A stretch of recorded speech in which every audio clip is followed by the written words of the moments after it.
Bangladesh bank এখন সমবায় সমিতিতে পরিণত হয়েছে বলে মন্তব্য করেছেন ব্যাংকটির সাবেক গভর্নর ডক্টর সালেউদ্দিন আহমেদ। রাজধানীর একটি হোটেলে সিপিডি আয়োজিত মতবিনিময় সভায় তিনি একথা বলেন। এদিকে গত এক দশকে দেশে খেলাপি ঋণ 3 গুণ বেড়েছে বলে জানিয়েছে সিপিডি। অনুষ্ঠানে সাবেক পরিকল্পনা মন্ত্রী এম এ মান্নান বলেন, প্রতিক্রিয়া না ভেবেই ব্যাংক খাতে বারবার নীতি পরিবর্তনে আর্থিক খাত ক্ষতিগ্রস্ত হচ্ছে। মুশফিকুর রহমানের রিপোর্ট।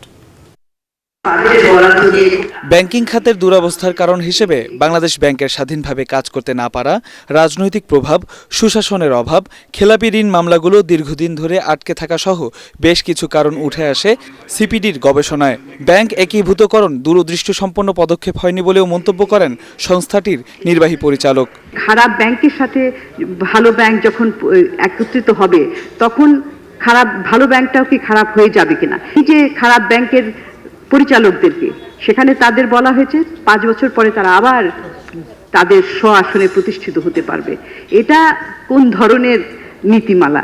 এদিকে একের পর এক বাংলাদেশ ব্যাংকের সিদ্ধান্ত পরিবর্তনের সমালোচনা করে এর সাবেক গভর্নর সালেহ উদ্দিন আহমেদ বলেন, দুষ্টের পালন এবং শিষ্টের দমন করছে বাংলাদেশ ব্যাংক। এটা ডিপোজিটরদের টাকায় চলে, পরিচালকদের টাকায় না। আর বিশেষ ধরনের এই জিনিসটা আমরা কিন্তু অনুধাবন করতে পারি না। ভাবছি ব্যাংক মানে আরো 10টা কোম্পানির মতো চলবে, যেখানে ইচ্ছা ডাইরেক্টররা যা ইচ্ছা তা করবে।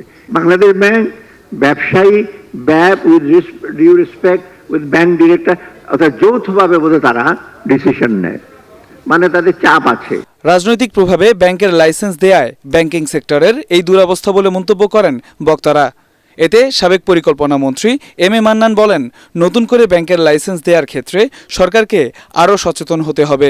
ব্যাংকিং খাতের কোন ব্যক্তি ভয়ঙ্করভাবে গ্যামোরা স্টেটমেন্ট দিয়েছেন পেপারে বা মিডিয়াতে আসে, চমৎকার সব স্টেটমেন্ট, তাদের নাম বলতে চাই না। কেউ কেউ সাহস সঙ্গে বলেছেন 1 বছরের মধ্যে আমি এটাকে মার্জার করে চমৎকার করে ফেলবো, সুন্দর করে ফেলবো, স্মুথ করে ফেলবো, কিছু থাকবে না। That is not possible. প্রাতিষ্ঠানিক সংস্কার ছাড়া ব্যাংকিং সেক্টর পুনরুদ্ধার করা সম্ভব নয় বলে জানান বক্তারা।